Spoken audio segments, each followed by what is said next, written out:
Alright, what's going on, Savage Life family? Today we're going to be talking about Workhorse stock. I'm sure if you're clicking on this video, you know what it is.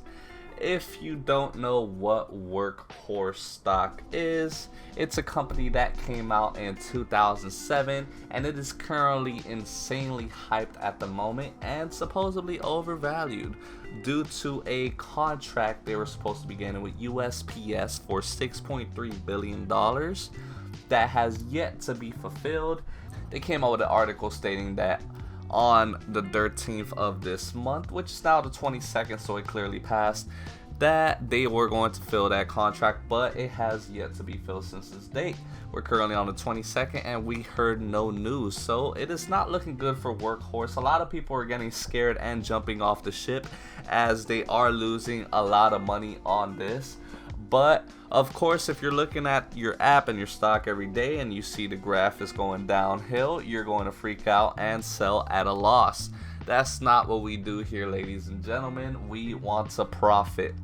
So when you buy into a company like Workhorse or any company in general, you want to look at the history and the facts of the company. Now, this company here focuses on manufacturing electric power delivery and utility vehicles.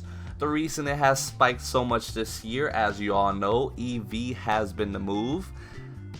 Tesla, Nikola, Neo, etc.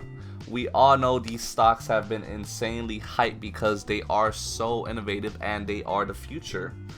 Now, we know for a fact we are eventually going to have to transition fully from gas-powered vehicles to fully electric due to global warming and the toxic gases. And if you're worried about a company like Workhorse going somewhere, it really isn't going to happen, even if they don't get the USPS $6.3 billion deal. Yes, it would be a major setback, but it's a huge near-term risk. So if you're definitely holding for the long term, there is no losing with this company, because let's look at the facts. Workhorse already has contracts with other smaller companies like Ryder.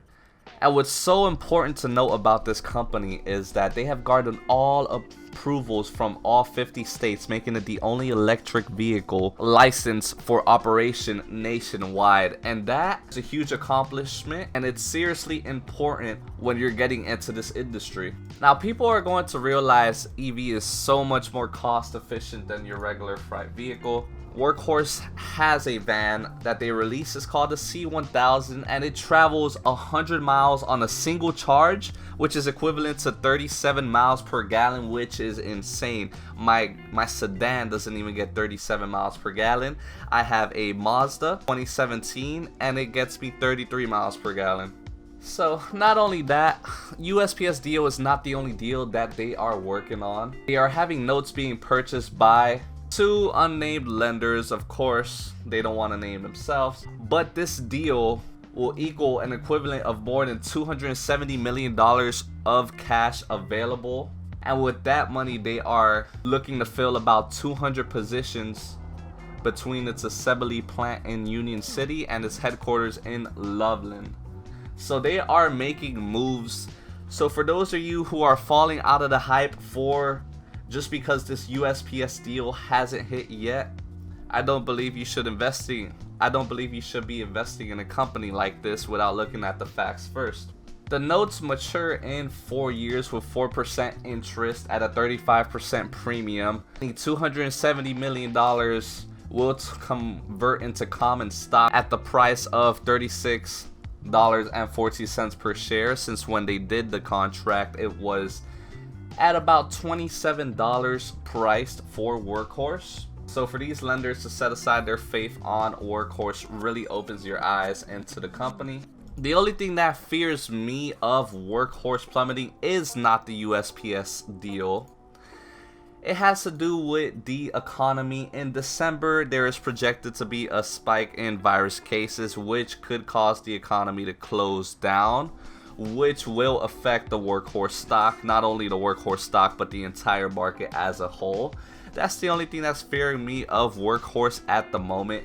Besides that, I have lots of faith that this company could go ahead and rise past $30 within the next few months. Not talking about overnight. If you don't have the guts to hold it for a couple of months, you shouldn't be invested in this company at all to begin with.